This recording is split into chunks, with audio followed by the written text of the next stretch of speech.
dar cumplimiento a las disposiciones del CAL. Escuchamos ahora a la asambleísta Silvia Salgado. La Ley Orgánica de la Función Legislativa.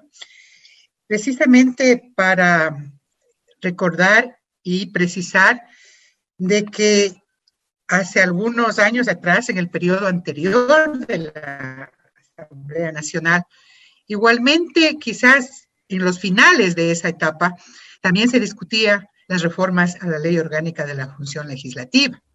Hoy estamos a pocos meses de finalizar el periodo y también lo estamos debatiendo las reformas a la Ley de la Función Legislativa.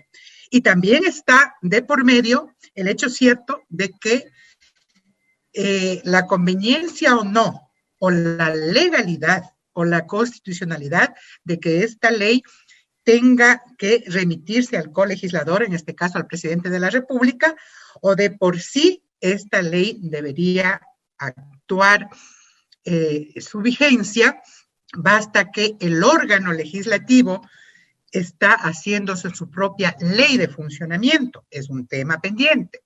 Como también es pendiente lo que en estas circunstancias también se ha puesto al debate público, la posibilidad inclusive de reformar la función legislativa en su composición y en la estructura misma de la función, que inclusive llegó a debatirse en este propio pleno la posibilidad de tener una asamblea bicameral que tenga un senado y que tenga una asamblea de representantes provinciales. Mire usted, ese es el panorama entonces tan cambiante que nos permite realmente afirmar que cuando el órgano político del Estado, que se llama Asamblea Nacional o Función Legislativa, está sujeto precisamente a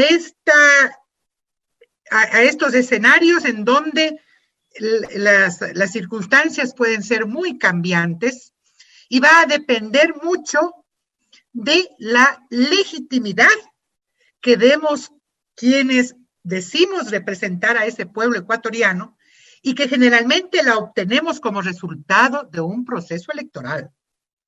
Por eso es importante entender lo que la función tiene como responsabilidad y es garantizar el espacio de la democracia que se lo hace a través de las deliberaciones o a través del debate. Pero mucho me temo, presidente y colegas asambleístas, que se está entendiendo mal lo que significa la representación, la valoración democrática y básicamente y fundamentalmente lo que es un debate.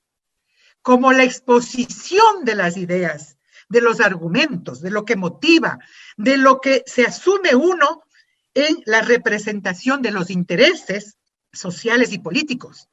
Y obviamente ahí está esa libertad de representar con alguien como lo que expresó el propio asambleísta Pachala. Dijo representar orgullosamente a un banquero, ¿no? Eso es democrático y esa es su sello, su representación política. Y en función de esos intereses actuamos, debatimos, expresamos opiniones. Sí, es legítimo para mí que el asambleísta Pachala diga que se siente orgulloso de representar al banquero y obviamente, o sea, porque es el jefe de su partido y él además es jefe de toda una bancada legislativa. Entonces me parece fundamental tener esa capacidad, alguien decía, de ser tolerantes, pero al mismo tiempo de entender que sobre la base del respeto a las diferentes opiniones se puede realmente decirle al pueblo ecuatoriano, no engañarle, transparentar al pueblo ecuatoriano cuáles son nuestras posiciones cuando aprobamos una ley, cuando fiscalizamos o cuando nosotros decimos un discurso que tiene que estar acompañado de coherencia y de acciones. No se puede representar algo, tener un discurso y pretender hacer creer al pueblo ecuatoriano que estamos actuando en la defensa de sus intereses. Y no porque alguien nos quiera juzgar de una forma o de otra, sino porque es irrespetar la inteligencia del pueblo ecuatoriano. Y eso es precisamente a veces la intolerancia que deberíamos tener. Precisamente decirle la verdad e impedir que se le mienta al pueblo ecuatoriano. Mire, presidente, yo creo que tenemos como fundamento en nuestra labor legislativa el sentar las bases de que este país y que el Estado ecuatoriano tiene una institucionalidad fortalecida y para eso debemos legislar y para eso debemos fiscalizar. Y por eso yo me quiero referir precisamente al artículo número 1 de la Constitución, en donde se garantiza un Estado democrático, unitario, plurinacional, intercultural. Y eso es precisamente lo que tenemos que hacer en cada una de las leyes. Garantizar que esa interculturalidad también se vea reflejado en esa tolerancia, en la democracia. Pero no podemos, a nombre de pertenecer a un pueblo, a una nacionalidad, decir que somos dueños de la representación. Nosotros no somos dueños de la representación, porque el movimiento indígena es también diverso políticamente, ideológicamente. Por lo tanto, lo que nos corresponde a nosotros no es entrar a discutir, ¿no? Si quien pertenece a una etnia, a un pueblo, a una nacionalidad, lo representa o no, pero sí deberíamos representarlo en las acciones de legislación y de fiscalización. Una de ellas es la responsabilidad de crear y de construir un Estado intercultural y plurinacional.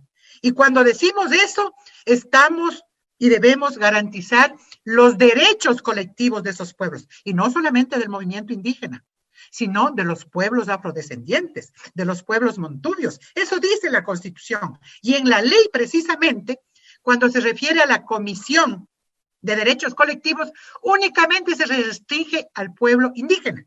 Hay que señalar y visibilizar que hay otros pueblos como es el pueblo afrodescendiente y el pueblo montubio. Esa es una observación muy asambleísta, concreto. le pido por favor concluir su intervención, ya que es su segunda intervención, por lo que está ya un poco...